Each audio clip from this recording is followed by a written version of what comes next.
If Niccolò Machiavelli opened his eyes in 2026, he wouldn't panic at the machines. He wouldn't rage at artificial intelligence, surveillance cameras, or dopamine loops engineered into every screen you touch. He would laugh softly, not because the world is safe, but because it is exposed. Because never in history has humanity been so loudly predictable. Never has power been so poorly hidden behind noise. He would see a civilization obsessed with being seen, broadcasting every thought, confessing every weakness, turning private impulses into public data. And he would understand immediately, in a world where everyone is screaming to be noticed, the most dangerous position is silence. The man who disappears from the signal does not lose power. He concentrates it, like a blade hidden in a sleeve. Machiavelli would not be an influencer. He would not posture on LinkedIn with vulnerability threads or fight strangers in comment sections. He would not chase validation. He would become something far more unsettling. A quiet anomaly. A gap in the pattern. The kind of presence you feel before you can explain it. The kind of person who wins conflicts before they are declared, because others collapse under the weight of their own predictability. Most people believe the future belongs to visibility, to those with reach, metrics, followers, data. They believe power belongs to the loudest voice. That belief is a trap. In 2026, power belongs to the void. And today, you're going to step inside it. What follows is not self-help. It is not about happiness, productivity, or optimization. This is a survival doctrine for an age where your thoughts are predicted before you finish thinking them, where your desires are shaped before you feel them, where autonomy is quietly extracted through convenience. To survive here, intelligence is not enough. You must become strategically unreadable, not the Machiavelli of the Renaissance, but the Machiavelli of the digital dark age. The first transformation is this. You must starve the prediction. Machiavelli once observed that men are simple creatures, driven by immediate needs, endlessly exploitable by those who understand them. In 2026, the deceiver is no longer a prince. It is the algorithm. It knows what enrages you, what excites you, what frightens you, who you desire, who you resent. And it knows because you taught it, click by click, reaction by reaction. You are not watched. You are fed on. Every outrage you engage with sharpens your profile. Every argument you join tightens the leash. Every emotional spike trains the system to move you like a lab animal pressing a lever. Predictability is not innocence. It is exposure. Machiavelli's first move today would not be retreat. Deleting the internet is not rebellion, it is surrender. He would disrupt the pattern instead. He would become erratic by design. He would feed the system noise, contradiction, false trails. He would engage with things he despises, ignore what he loves, delay reactions, break rhythms, because when you cannot be profiled, you cannot be targeted. And when you cannot be targeted, you regain agency. This applies far beyond technology. Socially, predictability is a cage. People in 2026 are obsessed with classification. They want to label you, left or right, alpha or beta, rich or grinding, safe or dangerous. The moment they succeed, they stop respecting you. Because what is known is manageable. Machiavelli would refuse the box. One day he would dominate a room effortlessly, charismatic, centered, unignorable. The next, he would vanish, unreachable, cold, distant. He would quote philosophy in street-level chaos and speak street language in elite rooms, not to confuse, but to camouflage. This is not inconsistency. This is adaptive intelligence. When people cannot decode you, they obsess over you.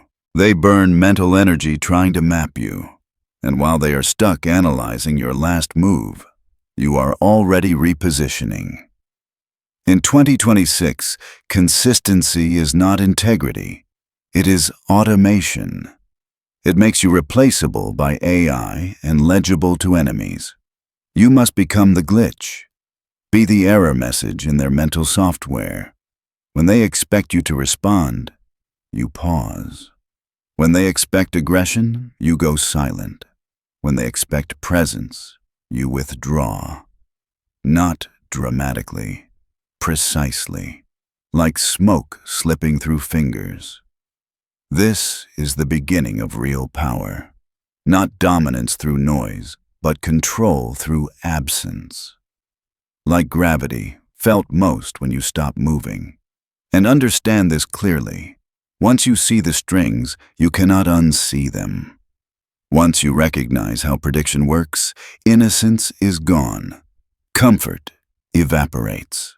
What replaces it is clarity. This clarity cuts, but it also frees. Because in the coming years, the system will only tighten. Surveillance will feel friendly. Manipulation will feel personalized. And the masses will mistake convenience for freedom. The man who survives is not the one who resists loudly, but the one who cannot be mapped. A ghost does not fight the machine. He becomes invisible to it. And that is where the real war begins. The second transformation is colder, harder, and for most people unbearable. You must learn weaponized apathy. We live inside an outrage economy. Every headline is engineered to provoke. Every platform is designed to bypass your reasoning mind and go straight for your nervous system. Anger is profitable. Offense is currency. Attention is harvested emotion. And most people are bleeding constantly without realizing they're being drained. Machiavelli would see this weakness instantly. He would see a population with no emotional armor, people who erupt when poked, who collapse when ignored, who confuse reaction with strength. He warned long ago that giving power to others is the fastest way to destroy yourself. In 2026, every reaction you give is a transfer of power. When someone provokes you and you respond emotionally, you fund their relevance, you validate their existence. You hand them control of the frame. You think you're defending yourself, but you're feeding them. The modern power move is not to win arguments. It is to feel nothing. This is the gray rock principle elevated to strategy. You become so emotionally flat, so unresponsive, so uninterested that manipulation has nowhere to land. Like rain hitting polished stone, it slides off without absorption. Picture a colleague trying to undermine you. They spread rumors. They provoke you in meetings. The old version of you would explain, defend, clarify, raise your voice. That version is gone.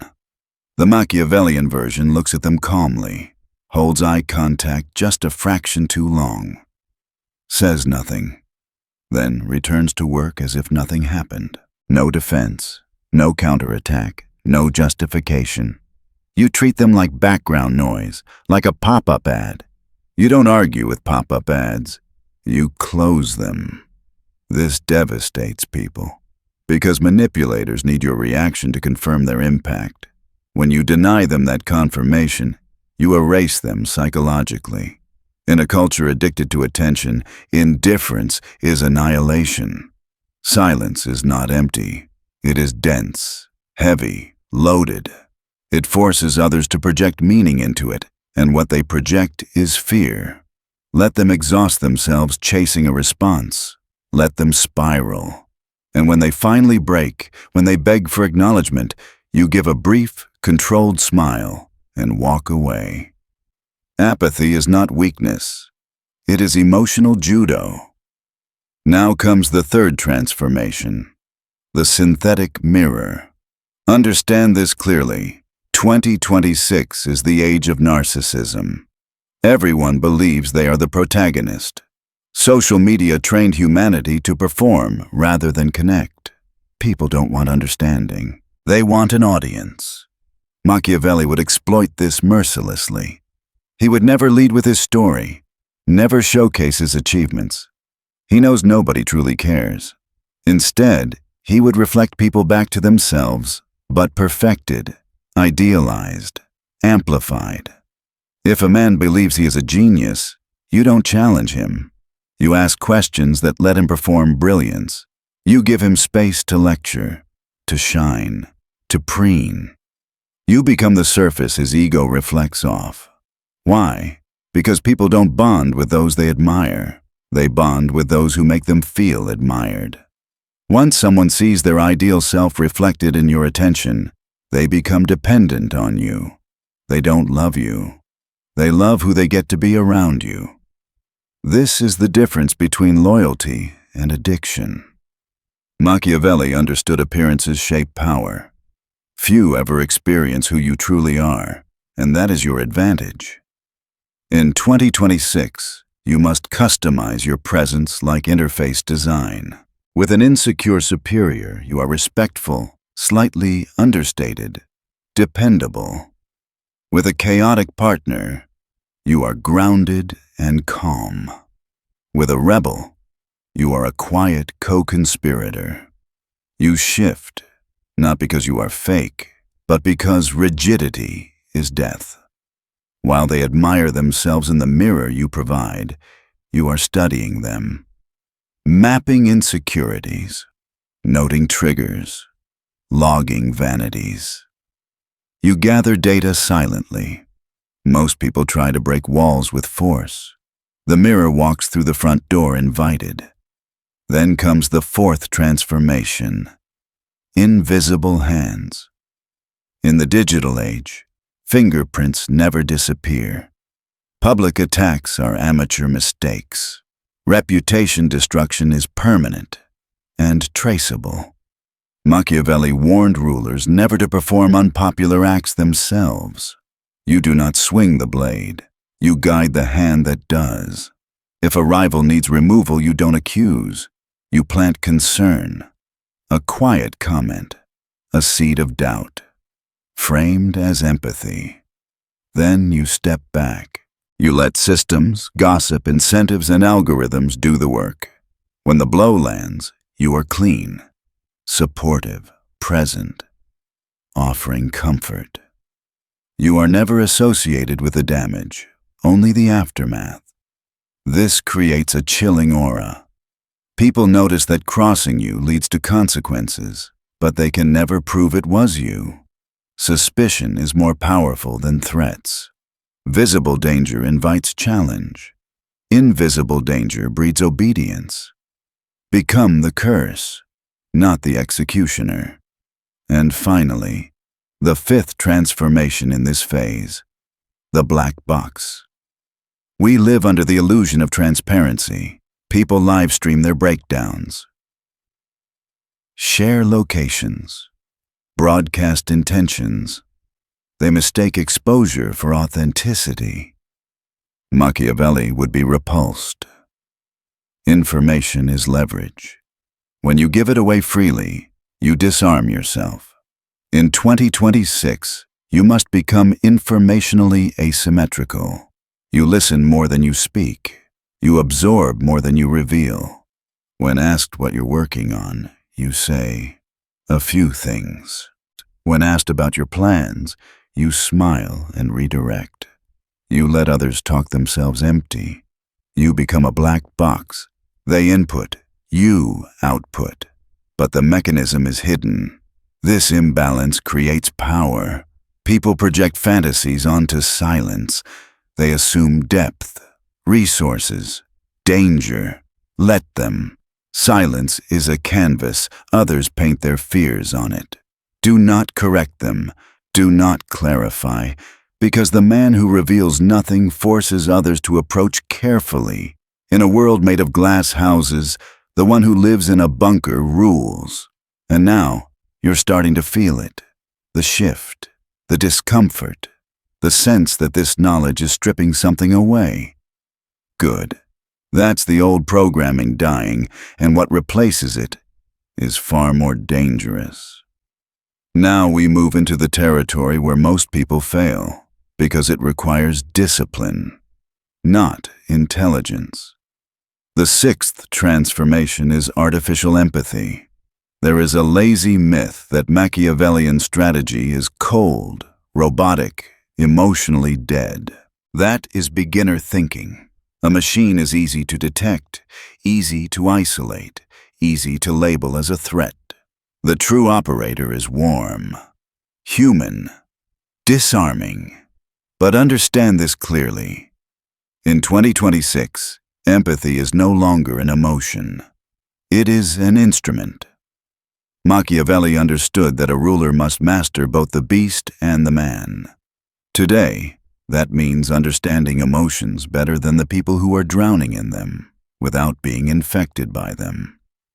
Most people feel emotions and lose agency. You will observe emotions and gain leverage. When someone cries, you don't collapse into sympathy. You analyze. Why are they crying? What outcome do they want? What words will stabilize them? What response will bind them closer? You simulate concern with precision. When a team panics, you mirror just enough anxiety to appear aligned, while your inner state remains flat. Your heart rate stays steady. Your voice slows. In chaos, stillness reads as leadership. This detachment allows surgical movement while others thrash. You don't speak honestly. You speak optimally. You say what disarms, not what confesses. I understand how you feel. You're right to be frustrated. I've never met anyone who sees this as clearly as you do. These are not lies. They are keys. They unlock trust reflexively, but never forget, this is a performance. The moment you believe your own act, you lose the advantage. You must remain the observer behind the glass. Empathy is the scope, not the trigger. The seventh transformation is subtler and far more deceptive. Weaponized imperfection.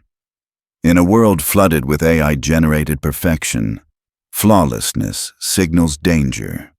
We instinctively distrust what looks too clean, too curated, too smooth. Machiavelli would exploit this instinct. To be trusted, you must appear human.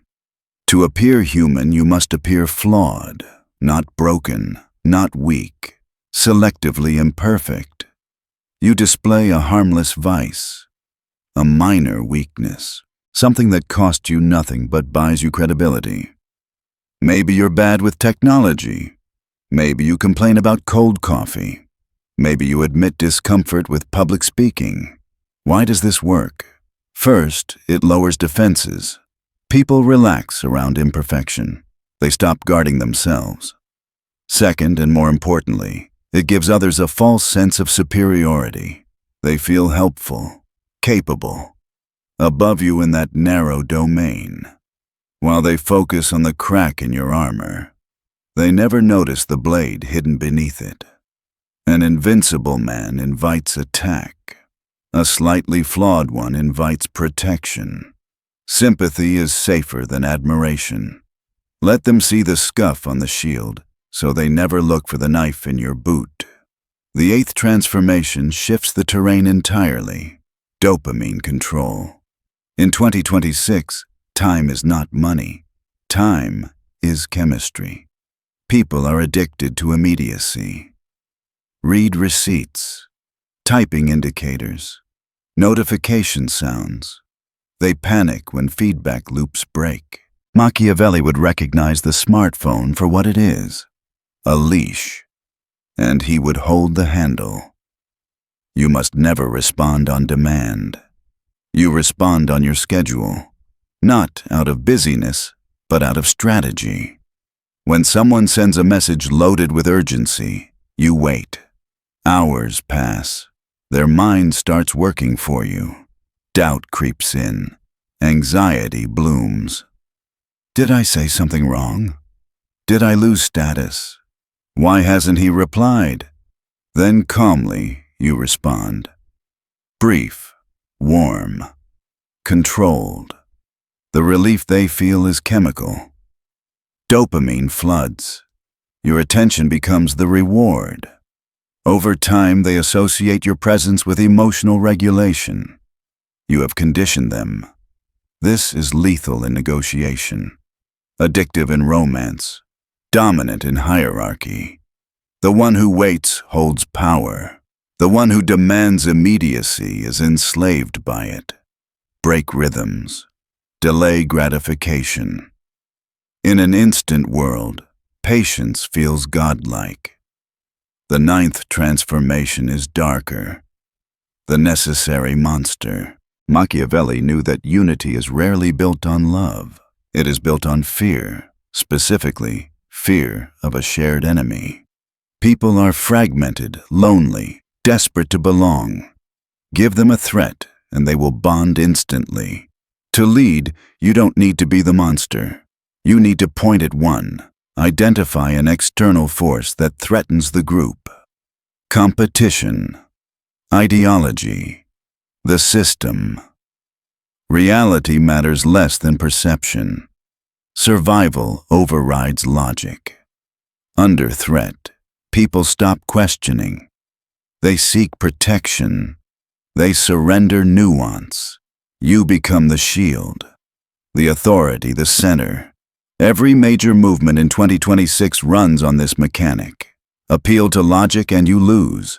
Appeal to survival and you win. Find the monster or manufacture it and offer the sword. The 10th transformation is surgical. Compliment before you crush. Amateurs signal hostility early. They posture, sneer, telegraph intent. This gives enemies time to prepare.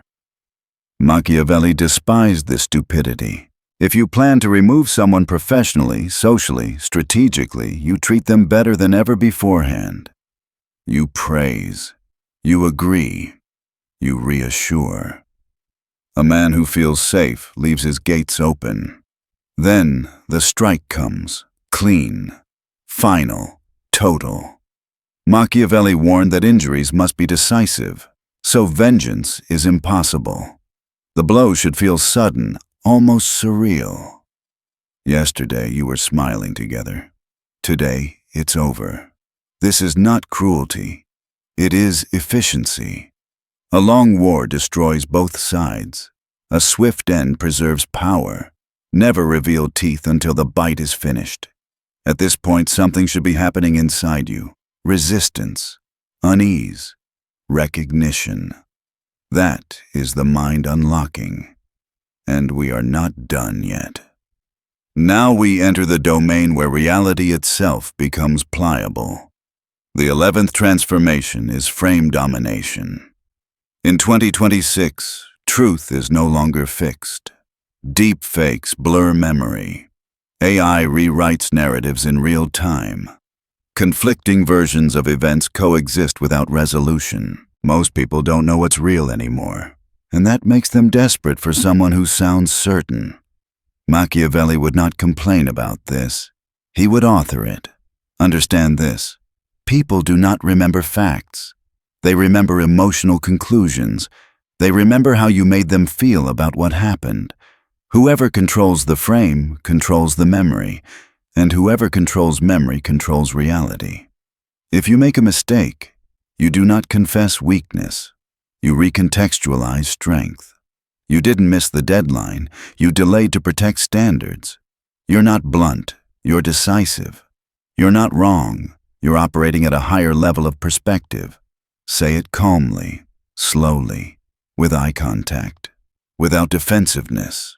Most people will doubt their own recollection before they challenge your certainty. Weak frames collapse under pressure. Strong frames bend others. This is not lying. This is authorship. If you don't define the story of your life, someone else will. Usually in a way that makes you smaller.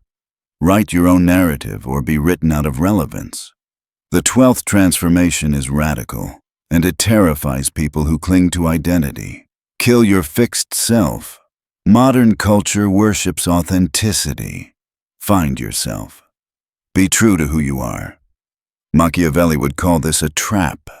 Identity is rigidity. Rigidity breaks under pressure. A fluid man survives. You are not the nice one. You are not the tough one. You are not the moral one.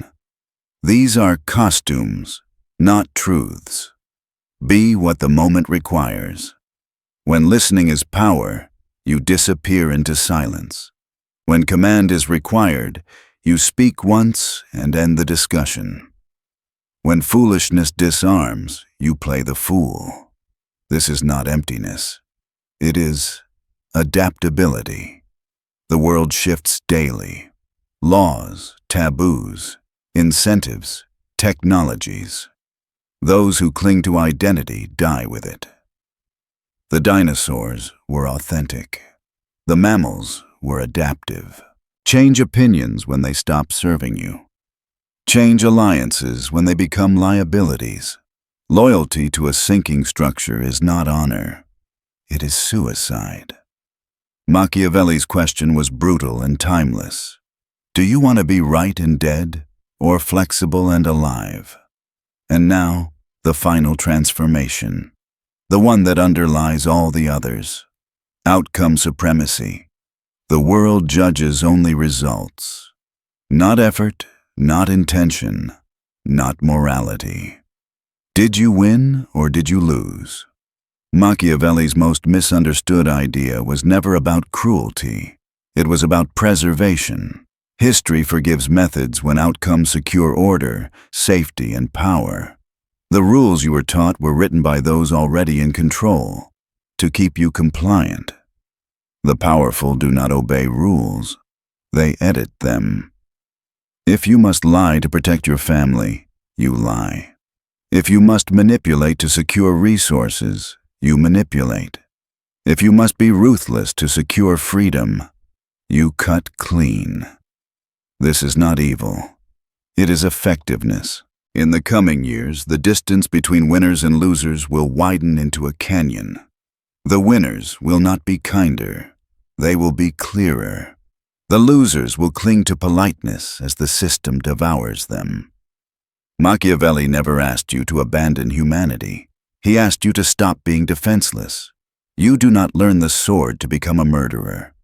You learn it so you are not helpless when violence arrives. The systems of control are tightening. Algorithms have no empathy. Surveillance has no mercy. If you want sovereignty, you must carry fire and understand that fire both illuminates and burns. Use these rules not to destroy, but to protect. To carve space where you are not a product, not a data point, not prey, but a sovereign actor. Machiavelli did not write for kings. He wrote for the man who intended to take power back. And now you've seen enough to understand this truth. You cannot unsee it. The final choice is yours. Now comes the moment most people quietly avoid. The moment where understanding turns into responsibility. Because once you've seen how the game works, you are no longer innocent. You are no longer allowed the comfort of pretending ignorance. What you do next determines whether this knowledge sharpens you or rots you from the inside. You may feel resistance rising, a tightening in the chest, a voice whispering, "This feels manipulative. This feels dark. I just want to be a good person." Good. That voice is not weakness. It is your humanity testing the blade. Machiavelli never asked you to silence that voice. He asked you to stop letting it disarm you. You do not learn strategy to become a predator. You learn it so predators cannot use you. You do not master darkness to worship it, but to walk through it without being consumed. A man without a sword is not peaceful. He is harmless. And harmless men do not survive hostile terrain. Look around you. The systems shaping your life are not moral. Algorithms do not care about fairness. Markets do not reward virtue. Bureaucracies do not protect the naive. The world of 2026 does not respond to goodness. It responds to leverage. If you refuse to understand this, you do not become noble. You become expendable. And here is the final awakening. Power does not come from domination over others. It comes from command over yourself. Every rule you've heard is not about controlling people. It is about reclaiming authorship of your reactions, your energy, your attention, your presence. About no longer being dragged by impulses engineered by others. About stepping out of predictability. The system feeds on reflex. You starve it with intention. The crowd moves on emotion. You move on timing. They react. You calculate. This is what sovereignty feels like. Quiet, grounded, heavy. Not loud confidence, but stillness that unsettles. You will notice changes. People will test you when you stop explaining. They will push when you stop reacting. They will accuse you of changing when you stop being accessible. That is not a sign you are wrong. It is proof the old version of you was useful to them. Expect discomfort. Expect solitude. Power always costs comfort up front. The obedient version of you will protest. It will crave approval. It will urge you to smooth things over, to be understood, to be liked again. Let that version die with dignity, because what replaces it is something far rarer. A man whose silence carries weight. A man whose presence is intentional. A man who cannot be rushed, baited, or mapped. Such men are not common. That's why they are feared. Not feared because they are cruel, but because they are no longer controllable. Understand this clearly. You do not need to apply every rule constantly. Power is contextual. Strategy is situational. The mistake amateurs make is turning methods into identity. You are not becoming a caricature. You are building a toolkit. Sometimes you will be warm. Sometimes you will withdraw. Sometimes you will mirror. Sometimes you will vanish. The mastery is knowing when. And this is where most people fail. Not because they are incapable, but because they are impatient. They want results before discipline is internalized. They want influence without restraint. They want power without solitude. Machiavelli would warn you here. Impatience exposes intention, and exposed intention invites resistance. Move quietly, apply selectively, let outcomes speak. You do not announce your transformation. You do not explain it. You allow others to feel it gradually, like a temperature drop in a room they cannot explain. And one day, you will notice something subtle. People hesitate around you. They choose their words more carefully. They stop assuming access. They stop taking liberties. Not because you demanded respect, but because your presence now carries consequence. This is the paradox. The less you chase control, the more it finds you. The less you speak, the more your words matter. The less you react, the more others reveal themselves. And then you will understand the final truth Machiavelli buried beneath centuries of misinterpretation. Power is not loud. It is patient. It is not emotional. It is precise. It does not rush to prove itself. It waits until resistance collapses under its own weight. You are standing at a threshold. You can return to the comfort of being predictable, liked, visible, manageable. Or you can step forward into strategic obscurity, where freedom lives. Not freedom from rules, but freedom from manipulation. Not freedom from responsibility, but freedom from being owned. The world does not need more loud men. It fears the quiet ones who see clearly. So, take this with you. Be harder to read. Be slower to react. Be rarer in presence. Be ruthless with your attention. Not to dominate the world, but to reclaim yourself from it. Because the ultimate victory is not controlling others. It is becoming ungovernable, and once you cross that line, you never go back. This is where it ends, and where it truly begins. You've just walked through ideas most people will never touch, not because they are incapable, but because they are unwilling. Unwilling to give up the comfort of being predictable. Unwilling to accept that the world rewards leverage, not innocence. Unwilling to look at power without flinching. What you take from this is not a set of tricks. It's a shift in posture, from reaction to calculation, from noise to presence, from exposure to control. You are not being asked to become cruel. You are being asked to become awake. Awake to how attention is stolen. Awake to how emotion is farmed. Awake to how easily good intentions are turned into chains. From this moment forward, your silence has meaning. Your timing has weight. Your absence creates pressure. You no longer rush to be understood. You no longer explain yourself into weakness. You move with intent and let others adjust. Some will feel unsettled around you. Others will project stories. Let them. Power grows best in ambiguity. You don't correct perceptions, you observe them.